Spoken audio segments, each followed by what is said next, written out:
નમસ્કાર વિદ્યાર્થી મિત્રો, જેએસ ક્લાસીસ પાટણ દ્વારા યુટ્યુબના માધ્યમથી વિડિયો લેક્ચર શરૂ કરવામાં આવેલ છે, જેમાં આજે આપણે વિદ્યાર્થી મિત્રો લેક્ચર 3 ધોરણ 9 ની અંદર ચેપ્ટર 1 માં લેક્ચર 3 જોઈએ। એમાં આજે આપણે વિદ્યાર્થી મિત્રો સંખ્યા રેખા પર અસમય સંખ્યાનું નિરૂપણ સમજવું છે। આ પહેલા તમે ધોરણ 7 8 ની અંદર સંખ્યા રેખા તો તમે દોરતા સમજ્યા છો, એમાં સમય સંખ્યાનું નિરૂપણ શીખી ગયા। જોઈએ એને ચર્ચા કરી લઈએ। પહેલા તમે વિદ્યાર્થી મિત્ર આવી રીતના સંખ્યા રેખા ઉપર નિરૂપણ કરતા હતા।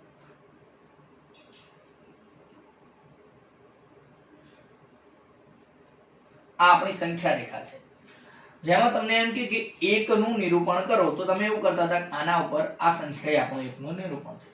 2 નું નિરૂપણ તો સંખ્યા આ રીતે 1.5 તો 1 અને 2 ની વચ્ચે એટલે 1.5 થઈ ગયું, તો આનું નિરૂપણ છે। તો વિદ્યાર્થી મિત્રો એનો અર્થ એવો થયો કે પૂર્ણાંક સંખ્યાઓ અને અપૂર્ણાંક આ બધી સંખ્યાઓનું તમે નિરૂપણ પહેલા શીખી ગયા છો ધોરણ 8 સુધીમાં, પરંતુ એ બધી સંખ્યાઓ પૂર્ણાંક અને અપૂર્ણાંક એટલે શું કહેવાય? સમય સંખ્યાઓ કહેવાય। હવે વિદ્યાર્થી મિત્ર આપણે અસમય સંખ્યાનું સંખ્યા રેખા પર નિરૂપણ કરવાનું છે। ઓકે, અસમય સંખ્યાનું સંખ્યા રેખા પર નિરૂપણ કરવાનું છે। તો અસમય સંખ્યાનું ઉદાહરણ યાદ કરો, જેને પ્રથમ વિડિયો લેક્ચર જોયો હશે એને યાદ હશે કે જેનું વર્ગમૂળ ન નીકળી શકે એવી તમામ સંખ્યાઓ અસમય સંખ્યા છે। વર્ગમૂળ ન નીકળે, ઘનમૂળ ન નીકળે, ચતુર્થમૂળ ન નીકળે, તેમાંથી આપણે આજે ચર્ચા કરવી છે વર્ગમૂળ ન નીકળે એવી સંખ્યાઓ। તો ધારો કે મારે આપણે ટોપિક લખી દઈએ અસમય સંખ્યાઓનો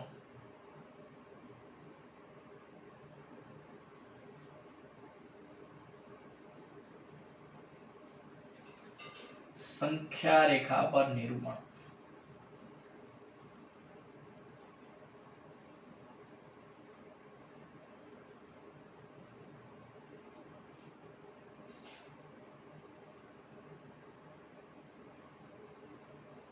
ચાલો જોઈએ, મારે વર્ગમૂળમાં 2 ને સંખ્યા રેખા પર દર્શાવવા છે। હવે વિદ્યાર્થી મિત્રો વર્ગમૂળ 2 ને સંખ્યા રેખા પર દર્શાવવાના પહેલા આપણે પહેલા સમજવું પડશે પાયથાગોરસ પ્રમેય।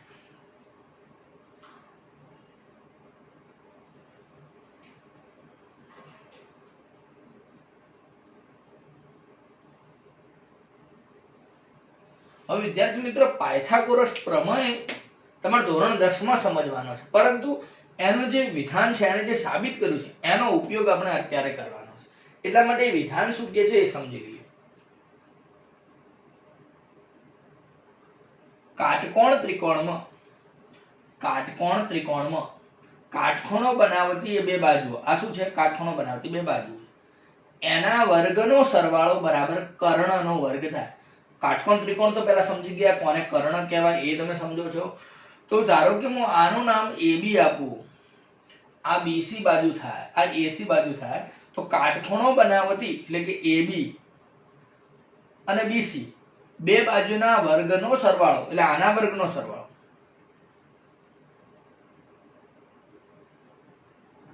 બરાબર કર્ણનો વર્ગ થવો જોઈએ। આટલું આપણને પાયથાગોરસ કીધું છે। બહુ ડીપમાં ના સમજતા, કંઈ હાર્ડ છે ને એવું આપણે નથી, ખાલી સિમ્પલ આવું આપણે જાણતા હોય, તમારે આ બાજુ શોધવી હોય, આ કર્ણ બાજુ, તો એના બરાબર હું વર્ગમૂળમાં આ બે બાજુનો વર્ગ લખી શકું। બસ આટલું તમારે અત્યારે યાદ રાખવાનું છે, આટલું સૂત્ર યાદ રાખવાનું તમારે। AC બરાબર AB નો વર્ગ વત્તા BC નો વર્ગ વર્ગમૂળમાં, એટલે નામ ફિક્સ નથી યાદ રાખવાનું AC નો, પણ આ કર્ણનો વર્ગ શોધવો હોય તો આ બંનેનો વર્ગ નો સરવાળો કરીને વર્ગમૂળ કરી દેવાનું, કર્ણ શોધવું હોય। બસ આટલું પહેલા તો લખી લો, સ્ક્રીનશોટ લઈ લો અથવા તો જલ્દી ફટાફટ। ઓકે, આ શોધવા માટે ખાલી ચલો એક ઉદાહરણ આમાં પણ લખી લો। ધારો કે હું AB નું માપ 3 લઈ લઉં, BC નું માપ 4 લઈ લઉં। હવે મારે AC શોધવા છે તો હું શોધી શકું, કેવી રીતના જોઈએ? સૂત્ર કહે છે આનો વર્ગ એટલે AB નો વર્ગ 9, આનો વર્ગ 16, 16 અને 9 25 અને 25 નો વર્ગમૂળ ધોરણ 8 માં શીખ્યા 5. ઓકે, તો બસ આ પોઈન્ટ આપણને એટલું શીખવાડે પાયથાગોરસ. આ બે જાણતા હોય બાજુ તો આ કેવી રીતે શોધવી, આ ધોરણ 9 માં તમારે આટલું જ એમાં વિશે સમજવાનું છે. આ બે બાજુ જાણતા હોય તો આ બાજુ કેવી રીતે શોધવી. ઓકે વિદ્યાર્થી મિત્રો, તો તમે આ પહેલા સ્ક્રીનશોટ લઈ લો.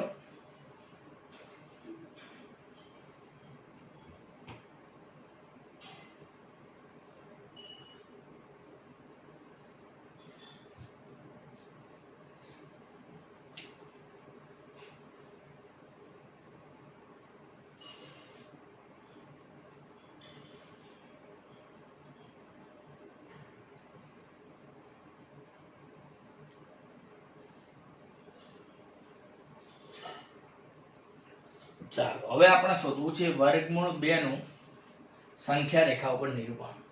બરાબર જોઈએ વિદ્યાર્થીઓ, આનું સંખ્યા રેખા ઉપર નિરૂપણ સમજીએ. પેલાનો ઉપયોગ કરવાનો છે. યસ, મેં આ દોરી દીધી સંખ્યા રેખા.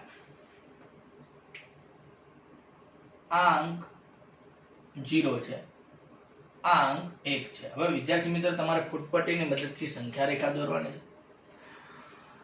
આ 0 અને 1 એટલે કે ટોટલ માપ આટલું 1 થયું. શું થયું? 1. એ તમે ફૂટપટ્ટીની મદદથી 1 ઇંચ લઈ લેવાનો. કેટલું લેવાનું? 1 ઇંચ. આટલું માપ આપણે 1 ઇંચ લેવાનું છે. ફૂટપટ્ટીમાં જે એક બાજુનો ભાગ સેન્ટીમીટર હોય અને બીજી બાજુનો ભાગ હોય એને ઇંચ કહેવાય. શું કહેવાય? ઇંચ. એમાંનું આ 1 ઇંચ માપ લીધું. હવે પાયથાગોરસ પ્રમેય સમજ્યા. એમાં જે ત્રિકોણ બનતું હતું એ કેવું ત્રિકોણ બનતું હતું? કાટકોણ ત્રિકોણ.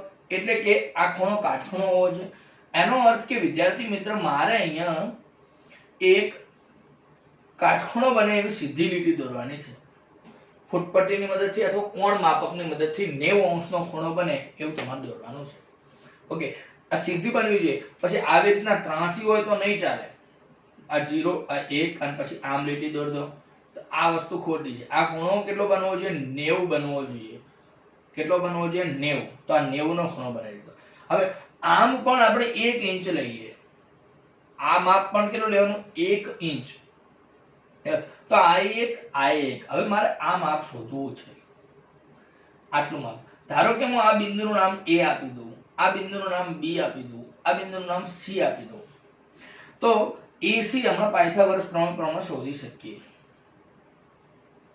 AB નો વર્ગ વત્તા BC નો વર્ગ. AB નું માપ કેટલું લીધું? 1 લીધું. 1 નો વર્ગ. BC નું માપ કેટલું લીધું? 1 લીધું. 1 વત્તા 1. આપણે જાણીએ 1 નો વર્ગ 1 થાય, 1 નો વર્ગ 1 થાય. 1 વત્તા 1 કેટલા થાય? એનો અર્થ કે વિદ્યાર્થી મિત્ર હું આ 1 ઇંચ લઉં, આ 1 ઇંચ લઉં તો આટલું પણ આપણને જવાબ મળે વર્ગમૂળમાં 2. તો આપણે એ તો સમજ્યા કે વર્ગમૂળમાં 2 લાવવાના ક્યાંથી. તમારી ફૂટપટ્ટીમાં તો ક્યાંય વર્ગમૂળમાં 2 નું એક્ઝેક્ટ માપ નથી. તો આપણે એ શીખ્યા કે આ બે માપ 1 અને 1 લઈએ તો આ ઓટોમેટિક કેટલું આવે છે?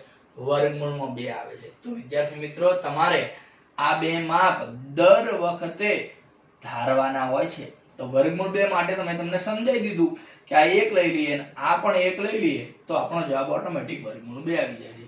ઓકે વિદ્યાર્થી મિત્રો, તો ખાસ તમારે જે શીખવાનો પોઈન્ટ છે અથવા તો તમારે કઈ મહેનત કરવાની, તો મહેનત આના પાછળ કરવાની કે આ કેવી રીતના વિચારવા. ચલો વર્ગમૂળ 2 નું તો બધાને યાદ રહી જશે કે 1 લઈએ અને 1 લઈએ એટલે વર્ગમૂળ 2 આવશે. બાકી બધા માટે તમારે શું કરવું પડશે? વિચારવું પડશે. ઓકે વિદ્યાર્થી મિત્રો, ચલો ફરીથી આ પોઈન્ટને હવે કેવી રીતના દર્શાવીએ એ જોઈ લઈએ.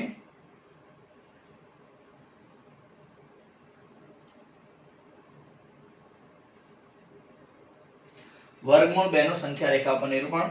પહેલું કામ, ફૂટપટ્ટીની મદદથી સંખ્યા રેખા દોરી દો. ચલો દોરી ગઈ. ચલો આ બિંદુને 0 નામ આપી દે. આ બિંદુ 1 ઇંચ, પછી 1, આ બિંદુ ચલો 2. આ બધા 1 માપ છે. 1 ઇંચ 1 ઇંચ લઈએ રાખીએ છે. હવે મેં કીધું મારે વર્ગમૂળ 2 છે તો આમ પણ અહીંયા પણ કેટલા મૂકવા પડે? 90 અંશના ખૂણે આ માપ પણ 1 ઇંચ લેવું પડશે. ઓકે, હવે શક્ય હોય તો વિદ્યાર્થી મિત્રો ભૂલ્યા વગર અહીંયા તમે જે પણ તમારી પરીક્ષામાં લખતા હોય, એક્ઝામ્પલ અત્યારે લખતા હોય તો પણ અહીં કૌંસમાં લખી જ લેવું કે 1 એકમ બરાબર શું છે, 1 ઇંચ લીધેલું છે.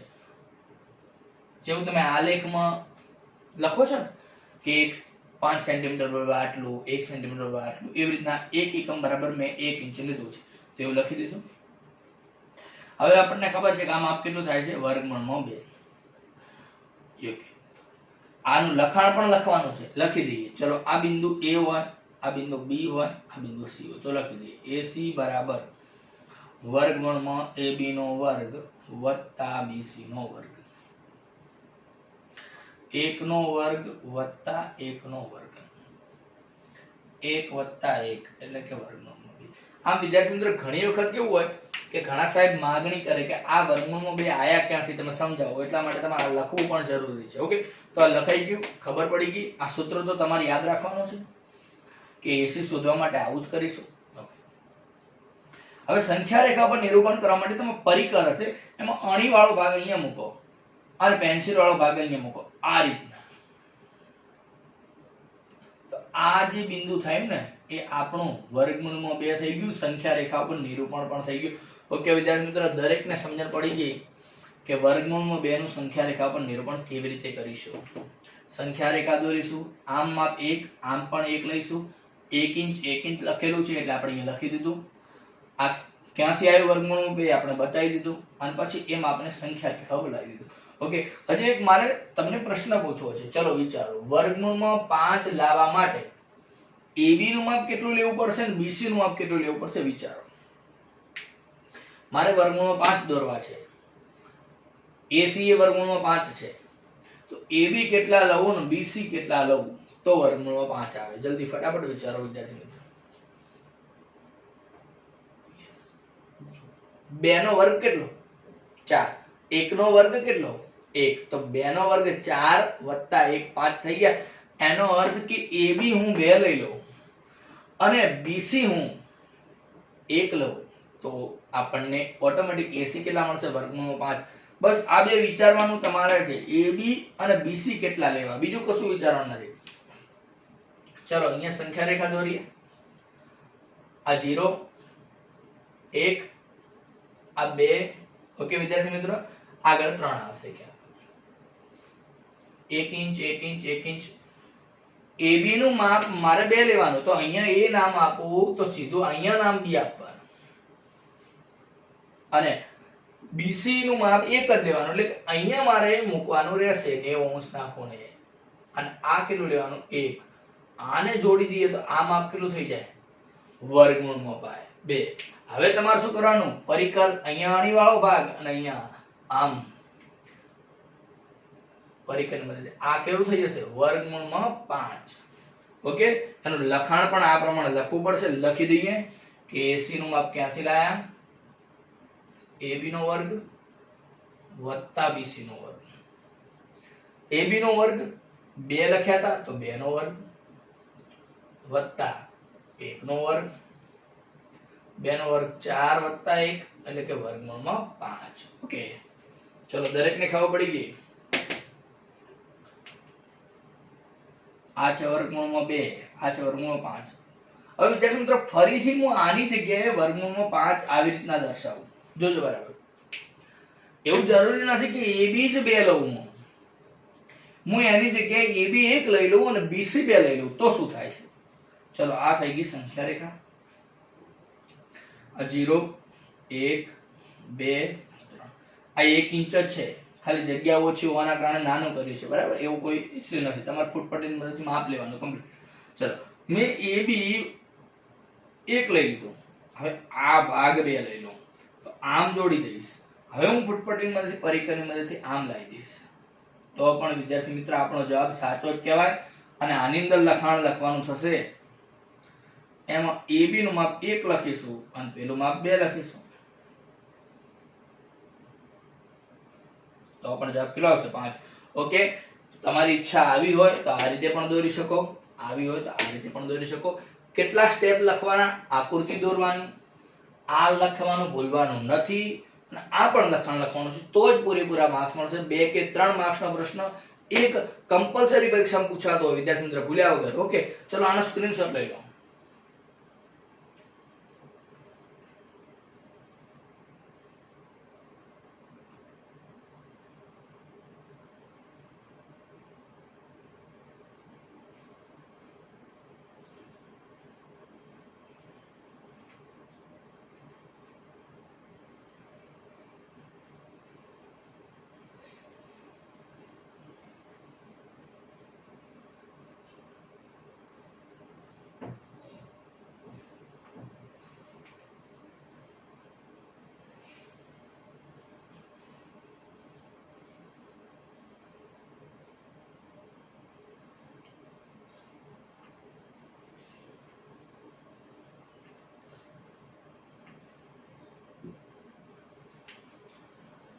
હવે ખાસ એક ઇમ્પોર્ટન્ટ વિદ્યાર્થી મિત્ર, વર્ગમૂળમાં 3 મારે સંખ્યા રેખા પર દર્શાવવા છે. તો આપણને વિદ્યાર્થી મિત્રો AB અને BC ની બે કિંમત વિચારવી છે કે જેથી આપણો જવાબ AC વર્ગમૂળમાં 3 મળે. તો કોઈ એવી તમે પૂર્ણાંક સંખ્યા વિચારી શકશો નહીં કે જેથી વર્ગમૂળમાં 3 આવે. એટલા માટે ઇમ્પોર્ટન્ટ પ્રશ્ન છે. તો આના માટે તમારે શું કરવું પડે છે?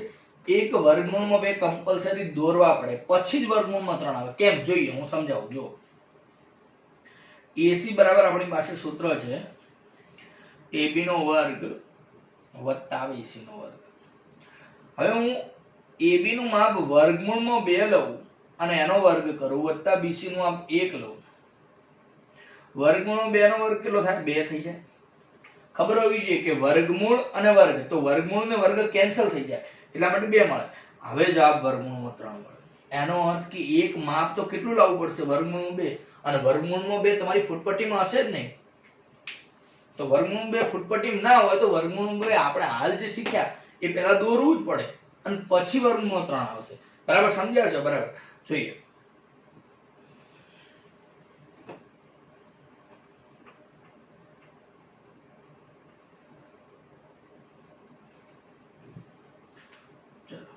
સંખ્યા રેખા.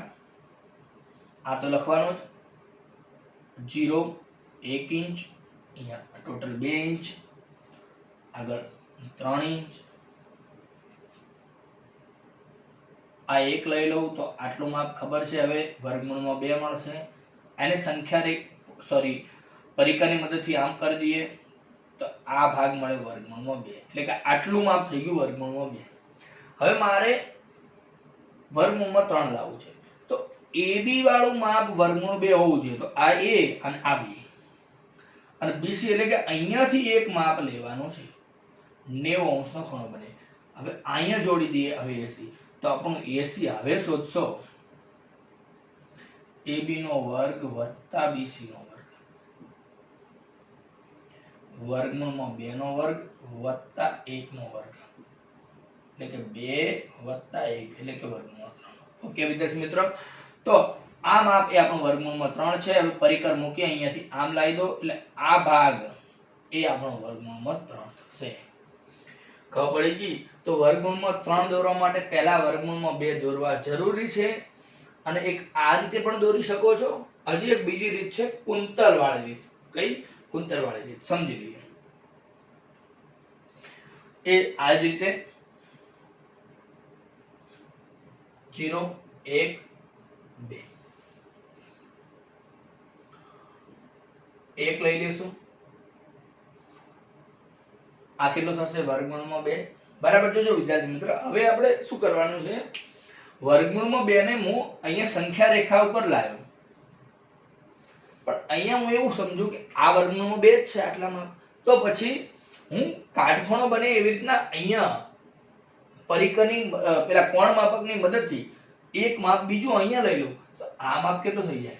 વર્ગમૂળમાં 3. અને હવે ફરીથી પરિકરની મદદ સીધો આમ લઈ લઉં તો આ માપ વિદ્યાર્થી મિત્ર આપણું ડાયરેક્ટ વર્ગમૂળમાં 3 થઈ ગયું. તો તમને જો આ રીતમાં મજા આવે તો આ રીતે દોરો, આ રીતમાં મજા આવે તો આ રીતે દોરો. વિદ્યાર્થી મિત્રો, લખાણ લખો, આકૃતિ દોરો અને આ લખાણ લખો એટલે માર્ક્સ મળશે. ઘણા સાહેબ ખાલી આકૃતિના માર્ક્સ આપે છે, ઘણા સાહેબને બંને જોઈએ છે, એટલે બંને આવડતું હોવું જોઈએ. ઓકે વિદ્યાર્થી મિત્રો, આનો સ્ક્રીનશોટ લઈ લો. છેલ્લે આજે આપણે એક કુંતલ બનાવવું છે. આવું વર્ગમૂળ 3, વર્ગમૂળ 4, વર્ગમૂળ 5, વર્ગમૂળ 6 એમ જ્યાં સુધી જઈ શકાય ત્યાં સુધી આપણે કરવું છે. ઓકે, લઈ લો સ્ક્રીનશોટ લઈ લો.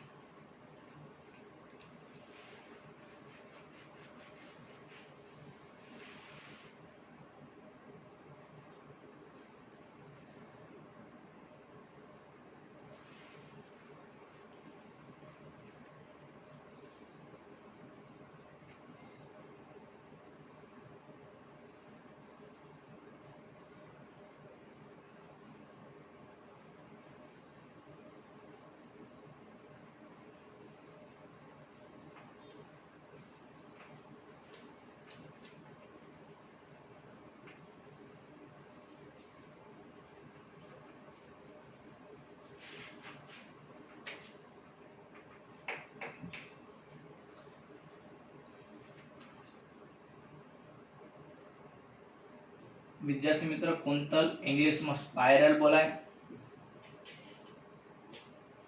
સ્પાઇરલ અથવા કુંતલ. એની રચના એટલે કે જેમ જલેબી આપણે બનાવીએ એવી રીતના બધા વર્ગમૂળ આપણે એક સાથે સાંકળી શકાય એવો ટ્રાય કરીએ. ચલો જોઈએ.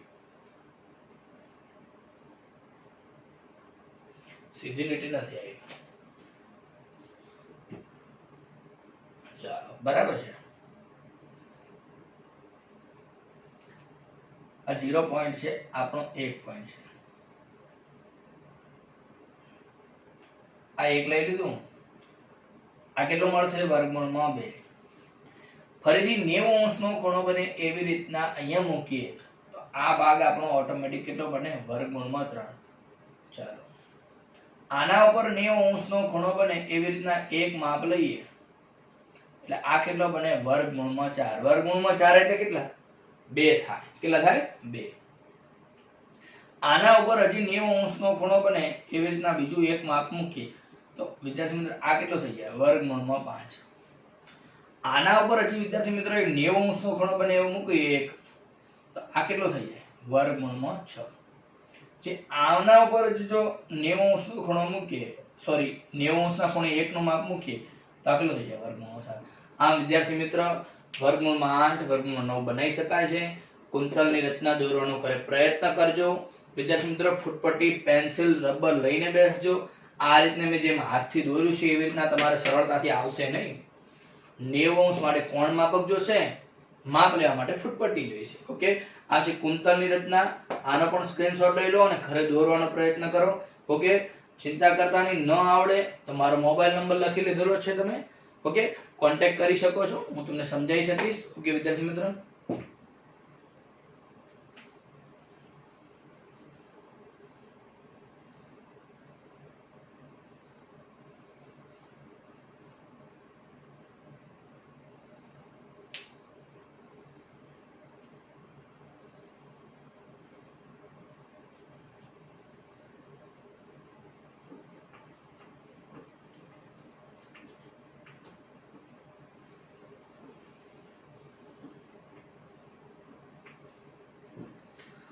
વિદ્યાર્થી મિત્ર આપણી ચોપડીમાં ઉદાહરણ 3,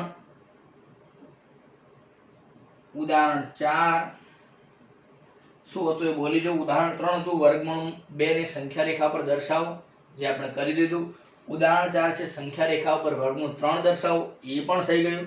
અને હવે આપણે શરૂઆત કરીએ વિદ્યાર્થી મિત્ર સ્વાધ્યાય 1.2 ની.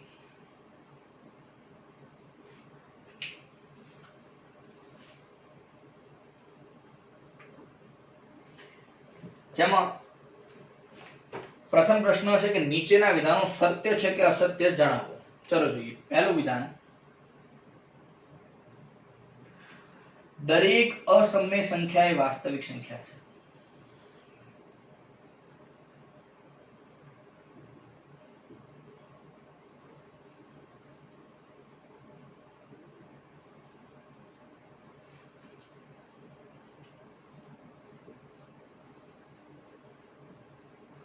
હવે વિદ્યાર્થી મિત્રો મેં તમને જ્યારે શરૂઆતનો પહેલો વિડિયો લેક્ચર તેમાં સંખ્યા જ્ઞાન સમજ્યા હતા એમાં મેં કીધું કે જે પણ સંખ્યાને સંખ્યા રેખા ઉપર નિરૂપણ કરી શકીએ એને વાસ્તવિક સંખ્યા કહેવાય. વાસ્તવિકમાં બે પ્રકાર, સમય અને અસમય. આનો અર્થ કે અસમય શું છે? વાસ્તવિક છે. આનો મતલબ કે આ વિધાન કેવું છે વિદ્યાર્થી મિત્રો? સત્ય છે. બરાબર છે.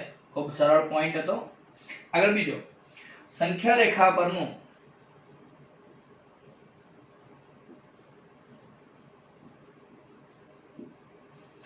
દરેક બિંદુ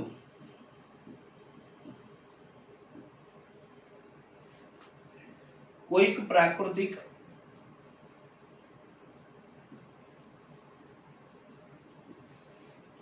સંખ્યા m માટે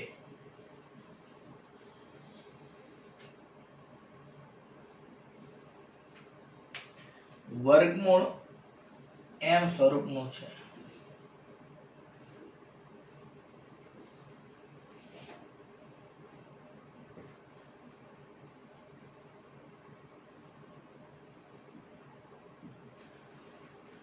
સંખ્યા રેખા પરનું દરેક બિંદુ એ કોઈક પ્રાકૃતિક સંખ્યા m માટે વર્ગમૂળ m સ્વરૂપનું છે. ચલો જોઈએ પહેલા શું કહેવા માંગે છે.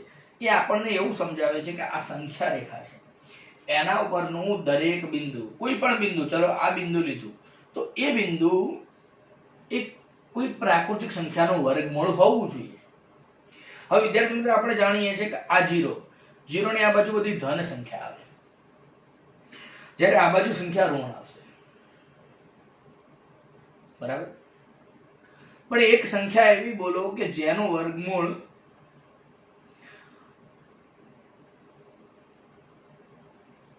-1 નું વર્ગમૂળ શું આવે? જલ્દી ફટાફટ એટલું વિચારો. કોઈ એક એવી સંખ્યા બોલો કે જે -1 નું વર્ગમૂળ હોય.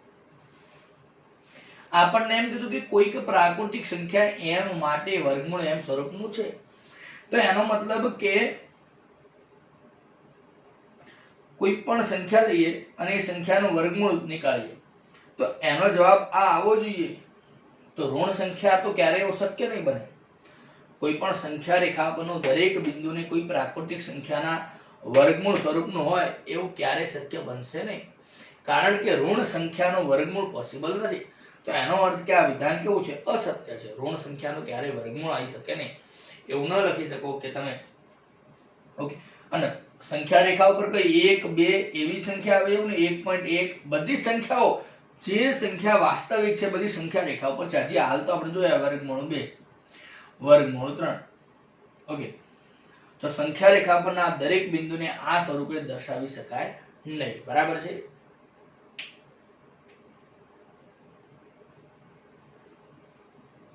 એનો મતલબ કે આ વિધાન કેવું થઈ ગયું? અસત્ય થઈ ગયું. આગળ ત્રીજું વિધાન, દરેક વાસ્તવિક સંખ્યા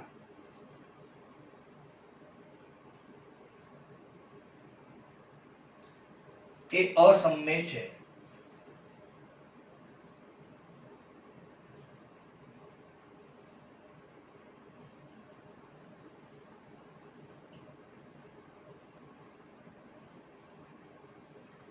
દરેક વાસ્તવિક સંખ્યા એ અસમય છે. ચલો જોઈએ, બરાબર.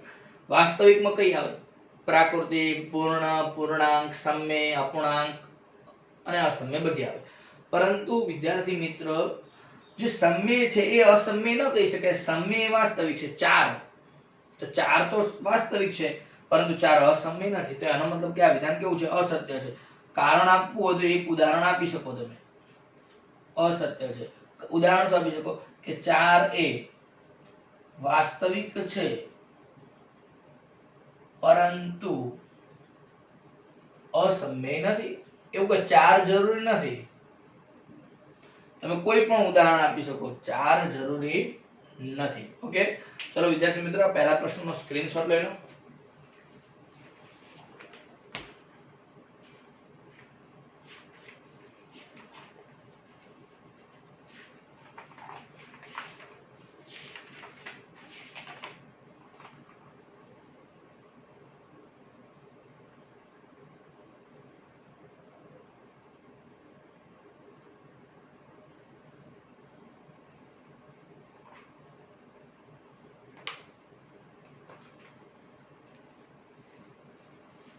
તો વિદ્યાર્થી મિત્ર,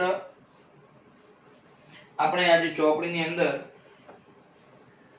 બીજો પ્રશ્ન પણ સત્ય અસત્યનો છે, એક ઉદાહરણ આપવાનું છે, અને ત્રીજો પ્રશ્ન વર્ગમૂળ 5 જે આપણે સમજી ચૂક્યા છે આગળ, બરાબર. હવે પ્રશ્ન એક છે કે આ જે પોઈન્ટમાં તમને હજી ક્લિયર થયું કે નહીં? હું શું સમજાવવા માંગુ છું, એમને કીધું છે કે વર્ગમૂળ m સ્વરૂપનું હોય. તો કોઈ પણ વર્ગમૂળ, ધારો કે વર્ગમૂળમાં 4 તો જવાબ એનો 2 લખીએ છીએ આપણે. આનો વર્ગમૂળ ક્યારે ઋણ સંખ્યા આવે નહીં. તો ઋણ સંખ્યા ન આવે તો પછી સંખ્યા રેખા પર તો બધી જ સંખ્યા હોય, ઋણે હોય, ધને હોય, શૂન્ય હોય. તો એનો મતલબ કે ઋણ ન આવે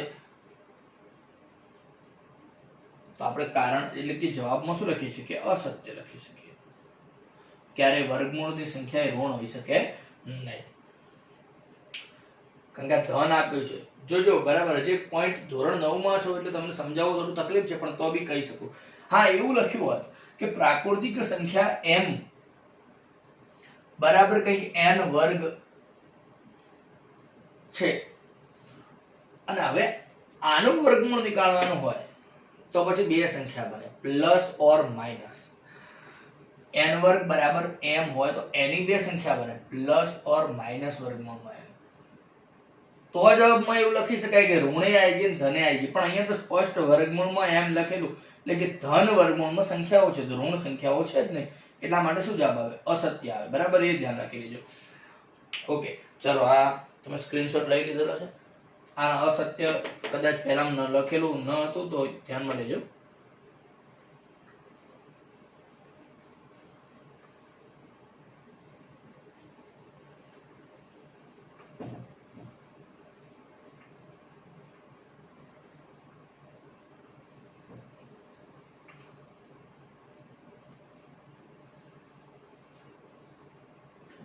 બીજો પ્રશ્ન છે કે શું દરેક ધન પૂર્ણાંકનું વર્ગમૂળ અસમ્ય હોય છે? જો બીજો પ્રશ્ન છે કે દરેક ધન પૂર્ણાંકનું વર્ગમૂળ અસમ્ય હોય એમને પૂછ્યું તો આપણો જવાબ આવે ના, એવું ના હોય. કારણ કે 4 નું વર્ગમૂળ 2, 2 તો સમય છે. 5 નું વર્ગમૂળ અસમ્ય છે, 6 નું વર્ગમૂળ અસમ્ય છે, 7 નું વર્ગમૂળ અસમ્ય છે, 8 નું વર્ગમૂળ અસમ્ય છે, 9 નું વર્ગમૂળ 3, 3 તો સમય છે. એનો મતલબ જવાબમાં આપણે એવું લખી શકાય કે ના, દરેક ધન પૂર્ણાંકનું વર્ગમૂળ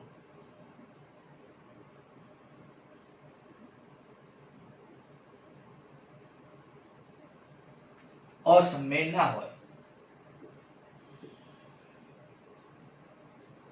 એમને કીધું કે એક ઉદાહરણ આપો તો તમે ગમે તે લખી શકો. વર્ગમૂળમાં 4 બરાબર 2 એ સમય છે. વર્ગમૂળમાં 1 બરાબર 1 એ પણ શું છે? સમય છે. વર્ગમૂળમાં 9 બરાબર 3 એ પણ શું છે? સમય છે. ઓકે વિદ્યાર્થી મિત્રો, આમ જવાબમાં લખી શકાય કે ના, કારણ કે દરેક ધન પૂર્ણાંકનું વર્ગમૂળ અસમય ના હોય. શું હોય? સમય પણ હોઈ શકે. ઓકે, અને આગળનો લાસ્ટ પ્રશ્ન છે વર્ગમૂળમાં 5 ને સમય રેખા દર્શાવો. તો આપણે હમણાં દર્શાવ્યું હતું, દરેકને આવડે છે, પરંતુ એના સિવાયનું હોમવર્કમાં આપું છું વિદ્યાર્થી મિત્રો તમને. વર્ગમૂળમાં 8 સંખ્યા રેખા પર દર્શાવો, વર્ગમૂળમાં 10, વર્ગમૂળમાં 17. આ ત્રણ સંખ્યાને તમારે સંખ્યા રેખા ઉપર દર્શાવવાની છે વિદ્યાર્થી મિત્રો. ઓકે, આમાં હું હિન્ટ આપતો નથી, તમારે શું વિચારવાનું? AB કેટલા લેવા અને BC કેટલા લેવા. ઓકે, વિચારશો તો મળી જશે, અને ન મળે તો કોઈ ચિંતા ના કરતા કોમેન્ટ બોક્સની અંદર મને તમે પ્રશ્ન પૂછી શકો છો, એનો જવાબ હું કોમેન્ટમાં જ આપી દઈશ. તેમ છતાં મોબાઈલ નંબર પણ મૂકેલો છે, એ મોબાઈલ નંબર ઉપર તમે વોટ્સઅપ પણ કરી શકો છો. ઓકે વિદ્યાર્થી મિત્રો, આજનો વિડીયો જોવા બદલ તમારો ખૂબ જ આભાર. તમને જો વિડીયો પસંદ આવતા હોય તો વિદ્યાર્થી મિત્રો ચેનલને સબસ્ક્રાઇબ અને શેર કરતા રહો, જેથી આ જ પ્રકારના તમને વિડીયો મળતા રહે. Okay, thank you.